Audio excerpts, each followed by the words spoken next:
Welcome to the Addiction Solution Podcast. I'm Michelle Dunbar. Enjoy listening and watching as addiction experts Mark Sheeran and I cover controversial as well as helpful topics on addiction, how to move past it, and other related subjects. As two of the co-founders of the Freedom Model, Mark and I will give you a completely new perspective on the topics that matter to you. We will take to task the Recovery Society's lies and misinformation and replace them with facts, research, and the methods to move on from addiction struggles without 12-step meetings, rehabs, and the shackles of endless recovery. Let's escape the treatment and recovery trap together and learn to be free. So this week, well, first of all, if you're watching on YouTube, you'll notice we're in the same clothing because we're recording a bunch of podcasts through the end of the year because guess what time it is? It's hunting season. This is why I have my Big Woods Bucks cup, Big Woods Bucks jacket, Big Woods Bucks shirt. So I'm giving a plug for my other company. There you my go. Outdoor company. But, so hunting season starts this weekend. Yeah, this weekend. So, I mean, it really started like bow season here started October 1st. So my husband's been out hunting a little bit, but what is it? Muzzle loader? Yeah, muzzle loader for a week, then rifle season for almost a couple months, really, and then muzzle loader again. So all the way to January 1st. So you'll see that we're going to basically do, I don't know, like 8 podcasts. So we'll be dressed the same for a lot because we'll do some recordings during each day, like multiple recordings during each day. Yes. So in the meantime, when this gets released, if you think of topics you want us to talk about, you can let us know. But they probably won't get done until next year. Yeah, that's true. Which is fine. Because we always need new topics. Yeah. But this topic for this episode today is going to be, so I'm watching the American League Championship Series. The Yankees are in it. The Yankees are my team. And woohoo. And I'm watching it last night on television. It was game 1. The Yankees won. Yay. And there was a commercial. I think it was during this game that I saw this commercial. And it was this woman coach talking to her team. And she started saying something to the effect of, I want you to envision basically that we've won the game already, that it's tomorrow and you're waking up and we've won the game. And the first thing I thought was, no, if you're going into a game, why would you, I get mentally rehearsing what you're doing, but if you're envisioning the outcome, I suppose you can envision it the way you want. But if you have your mindset in the outcome already, to me, that's potentially problematic. Yeah, there's a lot of nuance here that we're gonna cover. So, what happens when people start looking way out into the future is almost invariably the motive behind that is anxiety of the present. Mm-hmm. So, or the challenge, the anxiety of the challenge of the present tasks that need to take place for that end result to happen. That's how I wanted to say that. So I experience the same thing hunting when I'm on the track of a buck in the mountains, right? My mind will drift to, where is that animal? Like, is it over the mountain? Is it over here? And now what's happening is I'm not in the present. I'm missing the clues in what's called spoor or the tracks, right? I'm missing what's happening right directly in front of me. And I'm missing the whole point of the hunt, which is to be engaged in the moment, right? That's the whole point of life, really. So I do this all the time in the business world. And years ago, I used to do these cash projections, revenue projections, expense projections when I was CFO way back. We're talking 25 years ago. And I would do like 5 years worth. And what I found is that doing 5 years worth was a complete waste of time because. And it takes up a lot of time to do it. Oh my God. It's a huge project. And you're now, mind you, and this is why nuance matters. When I started the Freedom Model back in 1989, I had a dream that was way out to change the treatment industry to a model that worked and revolutionize the way addictions are worked with. So I had the grand plan, right? But the truth of the matter is I was so busy in each day that it really was an adventure that was quite fun, difficult, heart-wrenching, but it was visceral, and it's kept me engaged now for 34 years. If I sat there every day thinking about how close I was to that end goal, it would have driven me mad and I would have quit. And I think that's the point. When we allow for all this anxiety to build up, looking out and forgetting about the moment that we're living in, and whether that's successful by our own measure, right? And fun and engaging, and whether it's worth it in the day. Well, if we're not doing that, then what the hell are we doing? Yeah. It becomes miserable. Yeah. When hiking, I use this example too. We were just talking about this at lunch. Like we would hike with our guests at the retreat. And so Mark and I would hike together with these guests, and inevitably at the end of the hike, I'd be exhausted. And I always find coming down the mountain a little bit more challenging than going up it, quite frankly. And you have to watch your footing.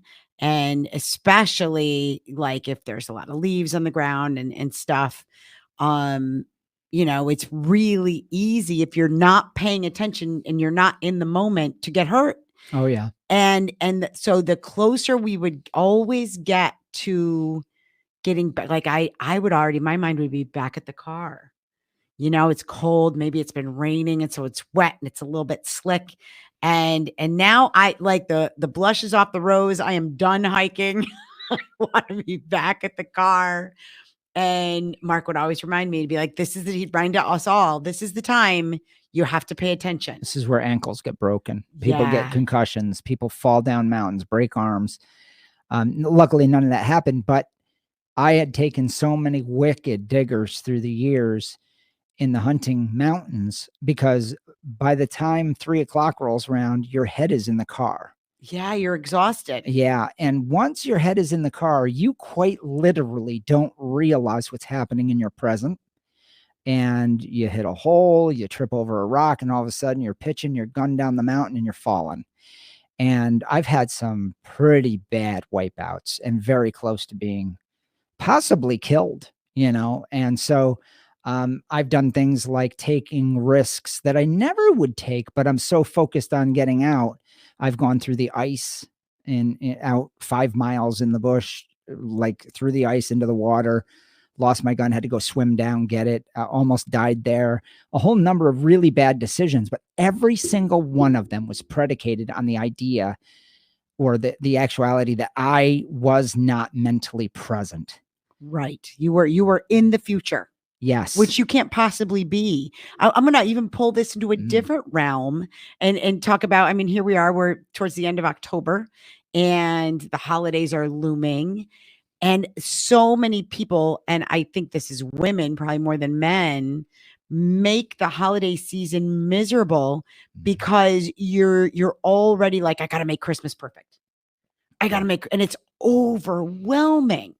It's over. Like I can tell you with raising 3 kids, and it was like Christmas just loomed there.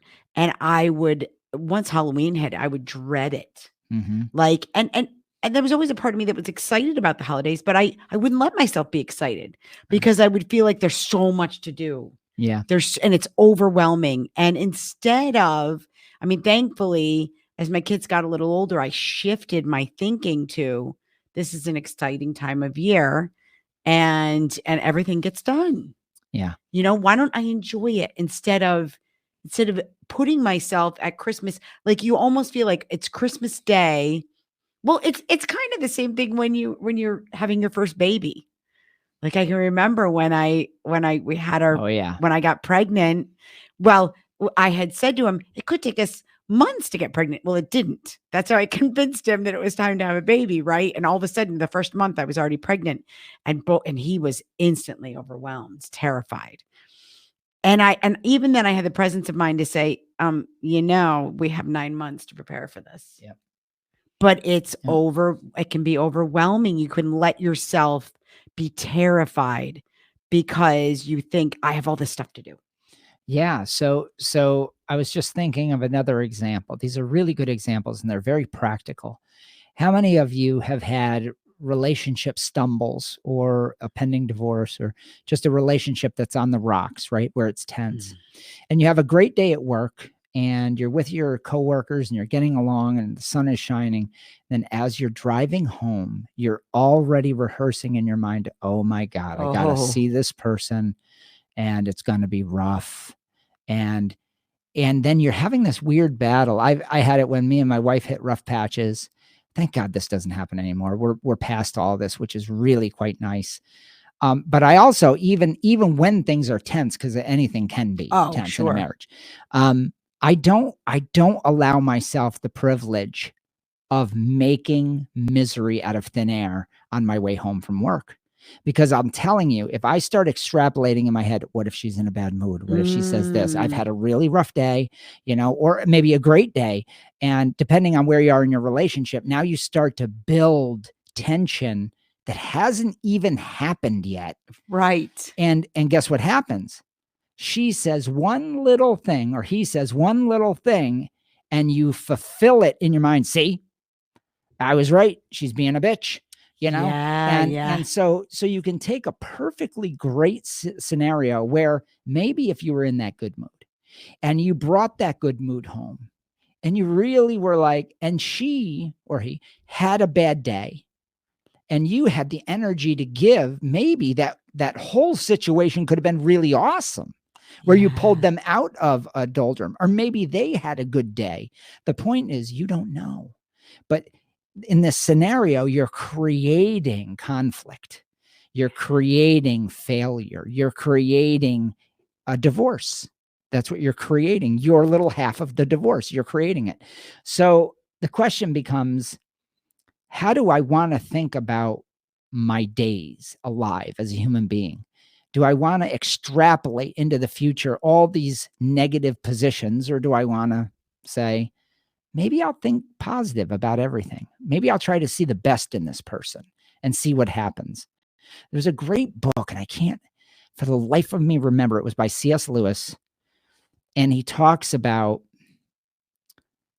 tension and pain and conflict. And when you're in the presence of violence or conflict, and having grown up that way, and I understand it viscerally when he was explaining it. Obviously, he had some experience with it too, and the terror you feel, and then the anger that wells up to protect yourself, and all this. And he's like, "But what if you, in the midst of all that chaos, you decide to be calm, like really calm?" Now, there's obviously situations that you have to meet force with force. If you're being robbed or mugged or something, that's not what we're talking about. But we're talking about impending violence, maybe some screaming, some chaos, and maybe the threat of some violence, right? Scary stuff.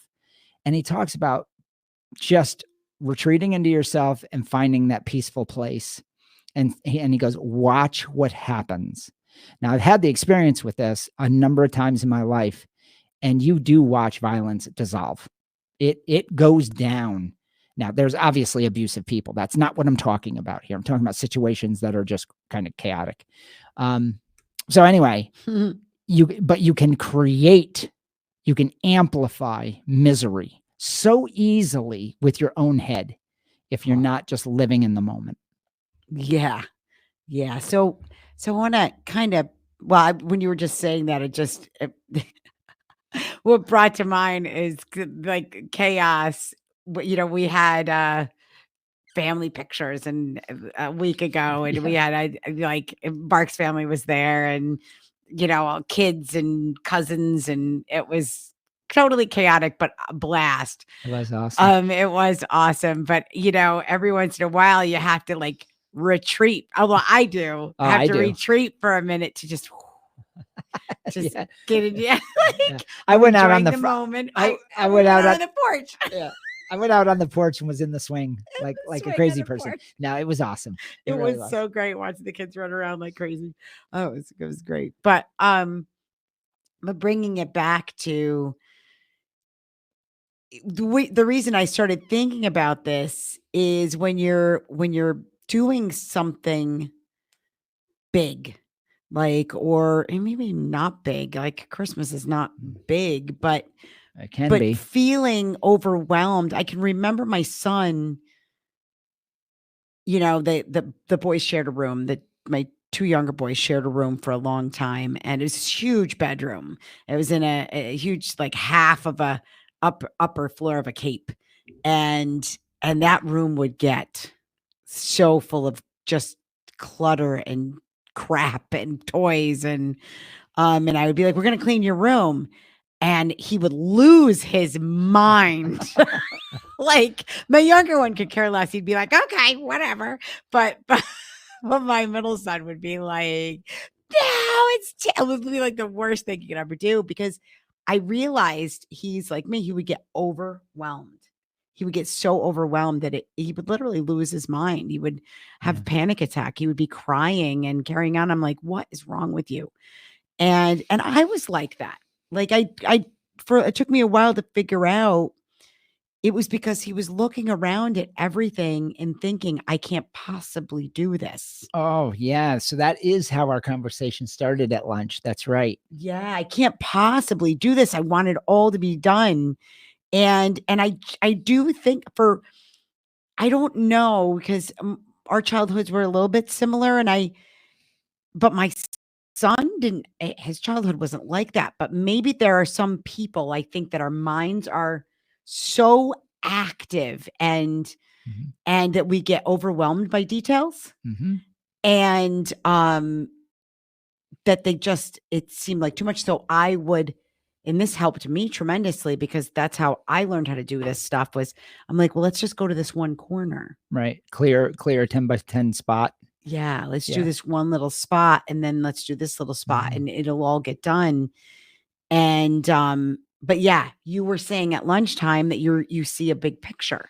Yeah. So here's what how this all started was I have always been my whole life a visionary. I see things, I see trends, I see world trends accurately that other people don't see. I saw the treatment industry for the scam it was. Yeah, you I did. see things in a very strange way. I've come to find that it's actually kind of rare.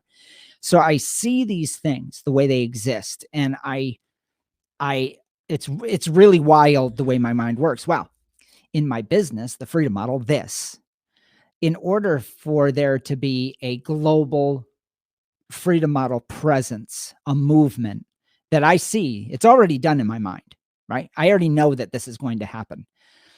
But immediately after I have this wonderful visionary sort of experience, I get overwhelmed because I think of all the things that have to take place. And I know what they are. I know the 25 steps intuitively. I'm like, I got to do this. And then there's going to be 14 other problems and fires we need to put out in the meantime. And then and then I get to work and now I'm freaking out. Now I'm just freaking out. Now Michelle is much more methodic and able to sort of pull the reins back and do one task at a time. She's really, really super great at it. If I didn't have her, we would not be here because I'm not capable emotionally sometimes of seeing how to do all this stuff. So what I've had to learn to do is I see the big picture, then I see all the steps, and then I got to discount them. It's just like what you were talking about. You got if you have a huge messy house, you got to do one corner and enjoy it. And Yes. the enjoying part, I really Mm. do love my work. Like right now, this is engaging to me. Obviously, you can tell I'm not just blabbing on about nothing, it's not bullshit. I care about what I'm saying. So the podcast episode, for example, is a task. We call these our dailies. We have to do these things. But I can easily in my mind start as I'm talking and Michelle's talking, I could drift away and start thinking about what's the next one. Yeah, what should What I I got to do yeah. this. And I can make myself fucking miserable. Yes. And I did it yesterday. I got myself wrapped up in 14 things. I did them all, but I started to feel like I was in a race against time, father time. Yeah. And boy, that is a guaranteed misery fest. I got home. I snapped at my wife. I created problems there. And then finally at 9 o'clock at night, I looked at my wife and I said, I think I just got crazy today, and that's where this topic came out because I was telling Michelle that. But boy, if you're like me or you have a way of thinking where you see something big and then you start to get overwhelmed, All I can tell you is I've had to master the idea of ratcheting back, enjoying what I'm doing right here. And this is why I track deer. That's why my style of hunting is that, because I can look at one track, and you get into a really nice meditative cadence, and it really calms my spirit. So if you're a crazy person like me, you might have to figure out some techniques to live in the moment. Well, you know what helped me with that was walking, quite frankly, Me because too. I was never a walker. I did not like walking. Me I was a too. runner. And even running sometimes I hate it because it I just spending that time, doing that. Like I just everything if I catch myself thinking I have done that yesterday. I have to have done that yesterday.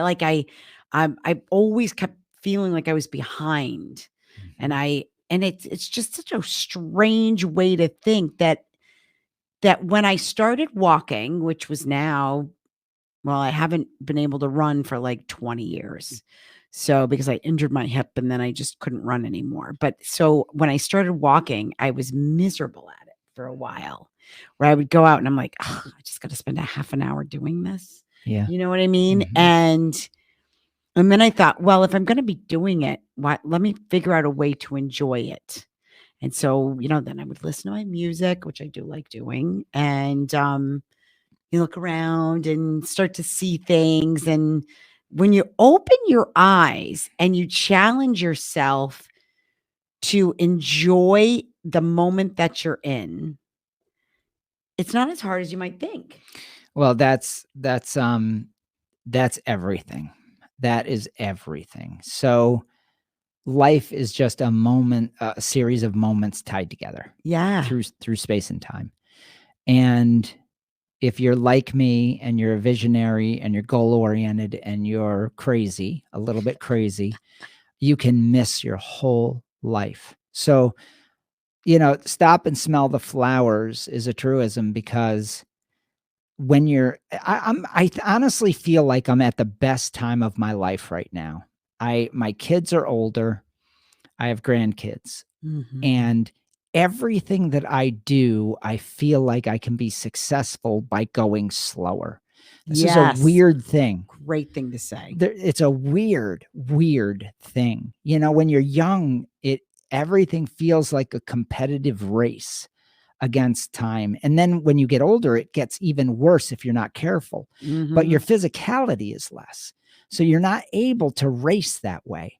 Then you think to yourself, well, I have more wisdom. I'll work smarter rather than harder. Now, there's some wisdom in that, but you can also get in a trap there where, am I being smart enough? Am I being competitive enough? Am I, is my vision correct of the future? What are my goals? And then you start getting crazy that way. Then you start freaking out because you can't put in 20 hours a day anymore, right? And just sleep 4. And so there's a weird balance as I get into my mid 50s, and that is I get tired after 8 hours of work. I legitimately get tired. Me too. And I'm ready to rest and see my grandkid or see my wife and just enjoy things. And even my hunts have slowed down and I've been much more successful. And as an outdoorsman, as a conservationist, as an author, I've written 2 books this year, easier. Now they're shorter books than the master text we have, but everything has been easier. Yeah. It's such a great place to be. And it all comes down to realizing, first, I want to be the eternal optimist. I'm going to think positively. I'm going to calm down. I'm not going to add to the universal chaos that exists in the universe. I'm going to be the guy that just plods forward like the tortoise and just let it roll. But I really think that ultimately the best part of all of it is enjoying it. Yeah. I have to remind myself I'm Yeah. such a nutbag that this is supposed to be enjoyable. And I go, oh, okay, it's not a race. Yeah, it's funny that you said that I am somebody that can find enjoyment in almost anything, right? In like the mundane, like what do you call them? The minutia. Oh, yeah. The minutia, which I hid out in Minutia for a long time too, because you can You hide gotta- there. Sorry. I always look at him, but I have to tell her to go into the microphone because her voice goes in and out. In and yeah, out. yeah. I have to but The- but there was a way, like I learned a long time ago, that there is a way to find enjoyment in almost anything. In Yes. almost anything. But I'm not a visionary. I'm not. I even struggle, like my husband was doing a major renovation on our home that we sold some years ago. And he was telling me how he was going to do it and what it was going to look like, and I could not see it. I just struggle with those things. I just could not see something that isn't there yet. Right. But Mark has always been that. Now, when he explains his vision to me, most of the time I can see it. Most of the time I see what you're saying. Yep. And then I do see the pathway there. And I get excited about working on each of the steps. But if I allow myself, I will work for 12 to 15 hours. I'll get myself feeling overwhelmed and just won't take a break. I won't take a break. I won't take my walks. That's the way I do these things. I won't do the other things in my life that make my life worth living. Right. You lose balance. Yes. And I think I do as well. I think this is a universal experience. This is like a little confessional we're having here. but I think that balance does matter. There's all this weird shit though that is in the self-help community that I think takes something like this where, yeah, you need some balance, but then they throw in a shit ton of like judgment about what balance is. Yes. Right. Which is different for everybody. Well, yeah. It's a very personal, subjective thing. It really is. What is one man's balance is another person's craziness. So my whole hunting thing, for example, is a 2-month pilgrimage, which most people would think is completely insane. And they would see no balance in it. I don't see my wife. I disappear.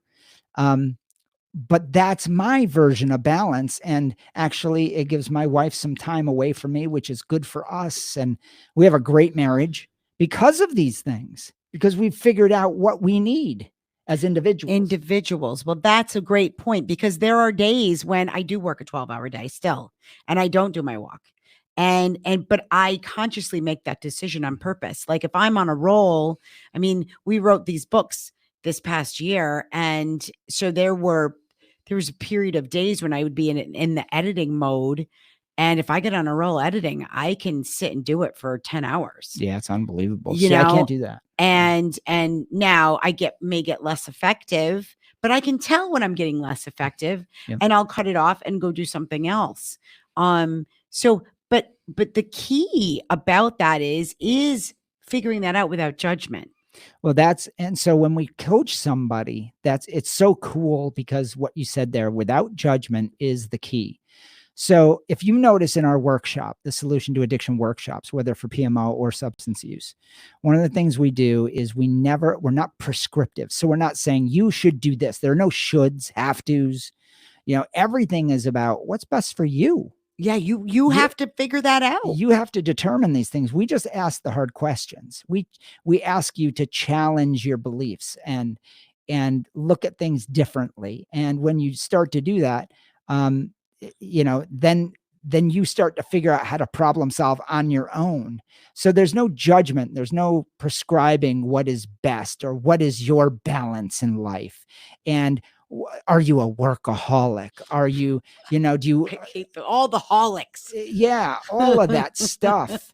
So when you think about the balance you need in your life, there's no doubt if people looked at my life, they would say it is enormously unbalanced between work, driving to and from work, hunting, the hunting pilgrimage that I take, the fact that I run a different company that competes for my time, the fact that I'm on my phone even when I'm watching a show with my wife, people would say, that's crazy, Mark. You're a workaholic. You have almost a toxic relationship because you're not giving time to the relationship. I mean, from the outside, it would be easy to criticize, but you know what? My wife is happy. I'm happy with her. We do have the time that we need together, just enough, because my life is crazy and hers is. She's a working woman too. And then we have grandkids in the mix and stuff. But we figured out what we need to be happy because we are mindful of it. We don't just blindly grow away from each other. We did that for the first portion of our marriage. That was painful. So now we don't do that. Well, and you're also not worried about the judgments of others. That's a great which point is too. which is a kind of a projection thing. I mean, for the first 20 plus years of my marriage, it was all about that. It was all about how did we appear to others, and trying to keep up appearances of being this perfect couple and perfect parents, and which doesn't exist, by the way. None of that exists. And everybody, I mean, and to go back to what our original topic was, if you have this ultimate goal in mind of what you want, whether it is a perfect marriage or it is, and it can feel overwhelming, a lot of times half of that overwhelming part of it is the judgment of others looming over you, right? Oh, huge. How much time do you spend thinking about that dumb shit? Yeah. Like, which is something you don't have any control over whatsoever, what people think. And so I think what is the goal of this podcast? What is it's basically living in the moment without judgment, which is Marcus Aurelius. Yeah. Just and just don't care about what other people think, and just become mindful of what you want in life. And if you are a visionary, if you're not a visionary, none of that really matters. What matters is how are you living each day? And look at, sometimes we just get so utterly fucked up that we need help. That's what coaching is for. If you have a problem, a primary problem, like smoking too much weed, sticking a needle in your arm with heroin, or PMOing all day, and your life is going nowhere, those are bigger issues that require some direct help. But the rest of what we're talking about is fine-tuning happiness. And when you start to ignore what your social media feed says you should be doing or how you should be living, when you start to ignore, I can't tell you how many times people have asked me, Mark, how come you're not a rich man with the amount of work that you put into the Freedom Mile? You get so little out of it. Dude, I've had a great life. Yeah. Like, I have done everything that I've ever wanted to do.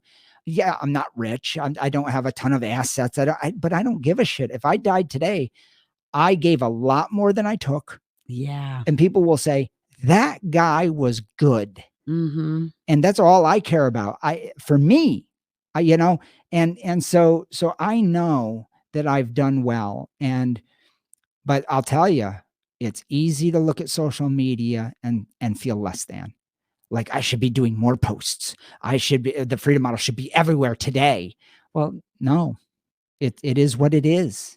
And the movement is building steam, and I'm enjoying the ride. So that's the point. And I want to say something about life coaching and things like that. If you go seek help for something, okay, whatever that is, if the help that you're getting makes you feel more overwhelmed, feel more like a piece of shit, beat yourself up more than you already are, it's not good. Yeah, it's not effective. It's not helpful to heap on shame and guilt. That is not going to change your future outcomes for the better. Okay.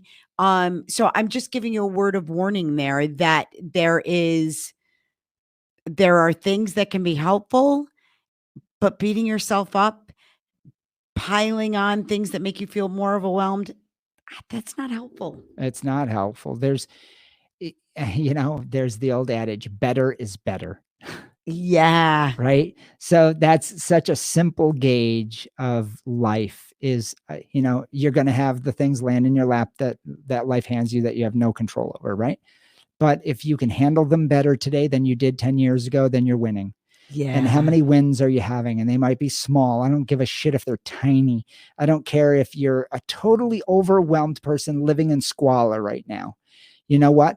Clean the dishes. And it's a win. Yeah. It doesn't matter. They're your victories. I started with nothing but failure. And I'm glad I did, because I knew what it was like to be homeless and at the bottom. And I can empathize with all of that. And I know how it is to have self-defeating attitudes. And now I don't have them, No. you know? So And progress is progress. yeah. It's progress. It is, you know, there are things in life like a 9-month pregnancy that just can't happen overnight. That's right. That's right. So I hope this was helpful to somebody out there. I think it will be. Sometimes we just need reminders of these things. And I'm trying to really absorb moments and remember them and feel them, because when I'm laying on my deathbed, that's all I'm going to have is my memories. And I hope they're good ones. Yeah. Yeah. Thanks, everybody. Okay. Remember, we have the solution to addiction and the solution to PMO and sex addiction workshops that are very affordable. It's 3-hour video workshops. It comes with our book. The solution to addiction also comes with a workbook. And it also comes with our master text as well, the Freedom Model for Addictions. So check those out at our website, thefreedommodel.org, or you can get them as part of the solution coaching packages, which you can see on our website as well.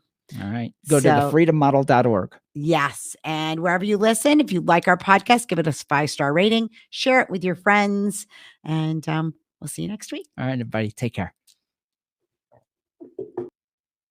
Hi, everyone. Welcome to the Addiction Solution Podcast.